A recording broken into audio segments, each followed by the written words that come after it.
Malaki raw ang kinalaman ng sentimiento ng publiko sa mga isyu sa bansa sa naging resulta ng eleksyon 2025 ayon sa mga eksperto. Kabilang sa mga isyu ang pagkakaaresto kay dating Pangulong Rodrigo Duterte at ang bangayan ng dalawang malaking political camp. May unang balita si Joseph Morong. Malinaw na frontrunner si Senador Bongo. Sa pagsasaliksik ng GMA Integrated News Research mula sa datos ng COMELEC, halos kalahati ng boto ni Go galing sa Mindanao, Eastern Visayas at National Capital Region kung saan nanguna siya sa 5 lungsod o bayan. Sa 82 probinsya sa Pilipinas, number 1 si Go sa 45 na mga probinsya. Kabilang sa ilang probinsya sa Cordillera Administrative Region, Batanes, Nueva Vizcaya at kahit sa Leyte sa Visayas na kilalang baluarte ng mga Marcos at Romualdez. Paliwanag ng political analyst si Professor Gene Franco, ang mga botong ito para kay Go, suporta kay dating Pangulong Rodrigo Duterte. Yung Duterte surge can be attributed to Bongo being number 1 and also yung nakapagtanim naman din siya in the sense na yung malasakit centers have been closely identified with Bongo. May mga nagulat ding number 6 sa bilangan si Congressman Rodante Marcoleta dahil mababa noon ang numero niya sa mga survey. Ayon kay Professor Franco, nakatulong ang suporta ng mga Duterte. Ang sinasabi nila kasi iglesia, pero ang 2.8 million lang ang populasyon ng iglesia.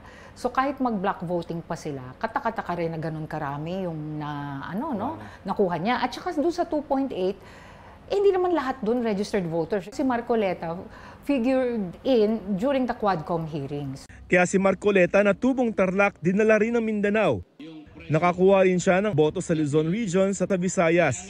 Ayon sa political analyst na nakausap namin, may kinalaman yung sentimiento ng publiko sa nangyayari sa bansa at sa kanila mismo sa resulta ng eleksyon 2025. Like for example, if we're talking about the cases of Bam Aquino and Kiko Pangilinan, tingin ko po sila yung nagsilbing alternative candidates ng mga botante na sawang-sawa na doon sa bangayan ng dalawang political camps, yung administration versus Duterte camp.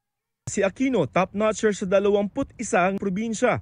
Bam Aquino packaged himself as really the one who authored yung libreng college tuition. Then that would have moved some young voters and even the parents to select him. Secondly, yung yung the Aquino family name. Naghabol naman sa Mindanao si Kiko Pangilinan sa mga huling araw ng kampanya at nakakuha pa ng endorsement sa ilang leader sa Mindanao.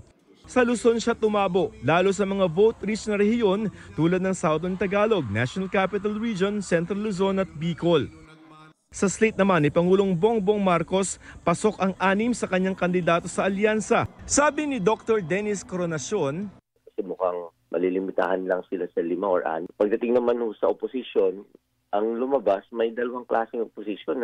Aminado si Representative Toby Chanco, ang campaign manager ng administration ticket na nakapekto sa kanila ang pagsusulong sa impeachment laban kay Vice President Sara Duterte. As soon as na-file yung impeachment, which I will make it clear, hindi ako pabor, hindi ako pumirma, nagsosolidify yung Mindanao. Yun, self-inflicted yun . Ito ang unang balita, Joseph Morong para sa GMA Integrated News.